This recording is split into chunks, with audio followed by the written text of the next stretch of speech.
You know, our friends often ask us what their first trip to Japan should look like. And while we love the offbeat path adventures like the Oki Islands, I'll be the first to tell you, if you're visiting Tokyo and you skip Hakone, it's a huge miss. It's easily one of our favorite places in the country, and unlike the remote islands, it's incredibly easy to get to. The best way to see it is through the Hakone Loop. Now, for this trip, we actually rented a car, so we started our loop from Gora in Hakone. But if you aren't driving, don't worry. Hakone has a fantastic transportation network that covers this entire route. We have put the official link with those transit details in the description below. Our journey started with a cable car climb from Gora. Then we transferred to a gondola, a ropeway that took us right over the Owakudani Volcanic Fumes, which was a massive surprise for us. Then we descended to Lake Ashi, where you board a pirate ship to see Mount Fuji.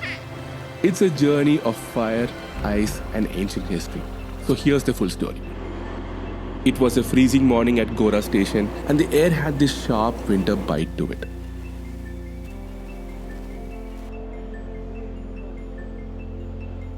Imai was tucked away, well insulated in a stroller as we prepared for the climb. As the door shut and the cable car began its steep ascent, the city felt a world away.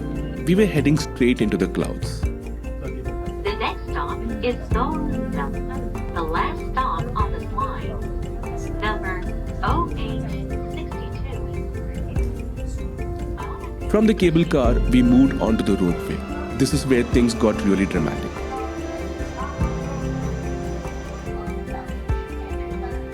The higher we went, the more the snow took over. It felt like we were floating over a completely different world. Then we reached the crest, and that's when the mountain finally revealed its secret.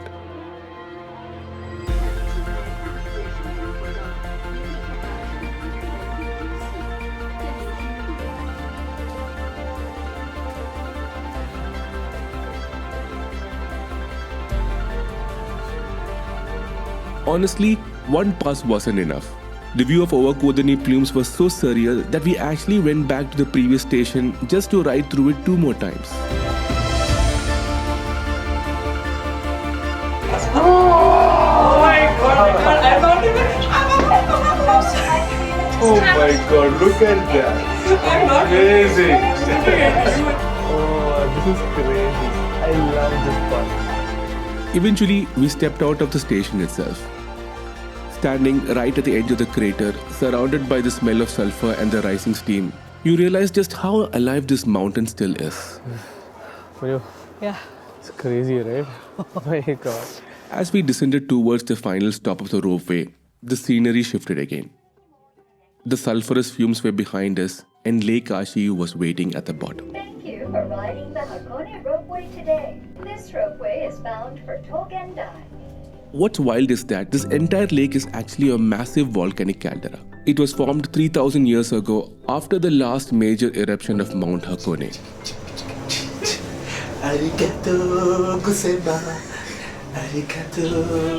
From here, the journey moved from the air to the water. We were boarding one of the iconic pirate ships, not just for the ride, but for the chance to see a very specific view. The view of the stunning Mount Fuji. This was the last leg of Hakone Loop, and we were crossing our fingers that the winter sky would stay clear enough for what we came to see.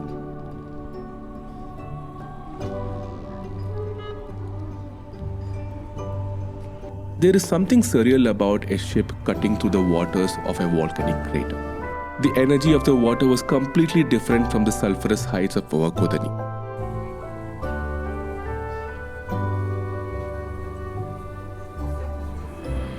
The wind on the deck was biting, but the view was worth the cold. Nini was braving the gust to make sure we didn't miss a single angle of the surrounding mountains. As we sailed past quiet fishermen and the grand lakeside hotels, the scale of Lake Ashi really started to settle in. Momo's missed this, right? He slept off correctly. Had his food and he slept off. Okay, we'll show him the pictures. Yeah. And then there it was, the iconic Torii gate of Hakone Shrine, marking the entrance to the sacred.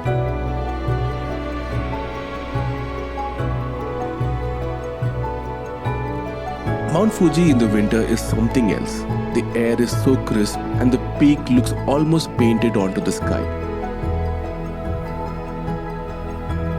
Of course, I couldn't just let the moment be peaceful. Panu, as we see this, if Mount Fuji explodes, God. I was having a very emotional moment and you just... Legend says a 9-headed dragon used to live in Lake Ashi until it was pacified and became a protector. Even today, you can see the local folklore alive in everything, from children's art to the shrine's architecture. How's the ride, Momo? Momo? not very comforting.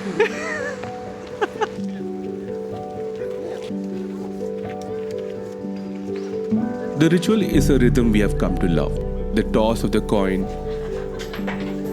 the double bow, and the double clap. It's a moment of connection that has stayed the same for centuries. The craftsmanship here is incredible.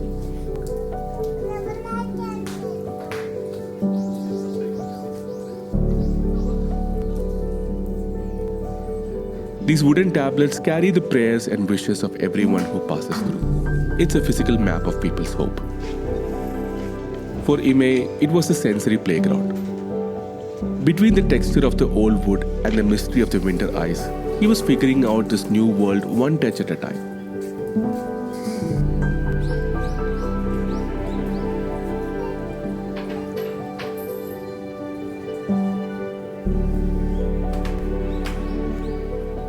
We learned that this lakeside shrine is actually a satellite for a much older one sitting at the very summit of Mount Komagatake.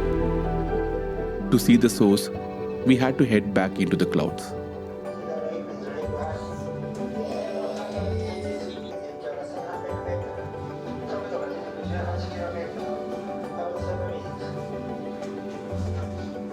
The climb was steep and Fuji was starting to play hide and seek with us. The clear skies of the ship were being replaced by a thick, moody winter mist.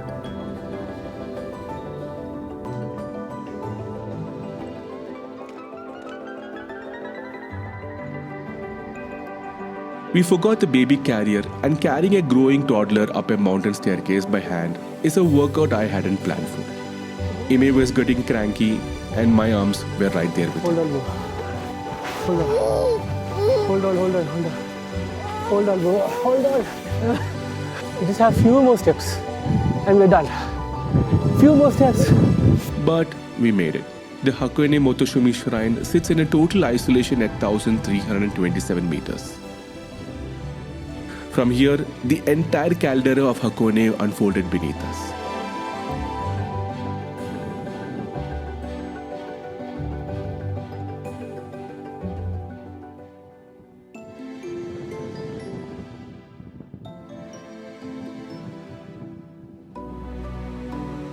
Just as we were preparing to head back, the clouds shifted. Fuji revealed herself one last time.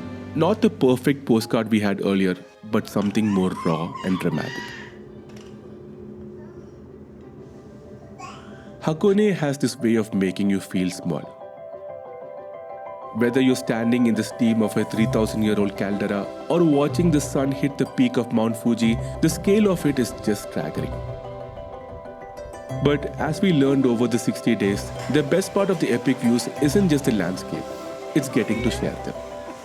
We came here looking for a perfect view of Fuji, but we are leaving with something better.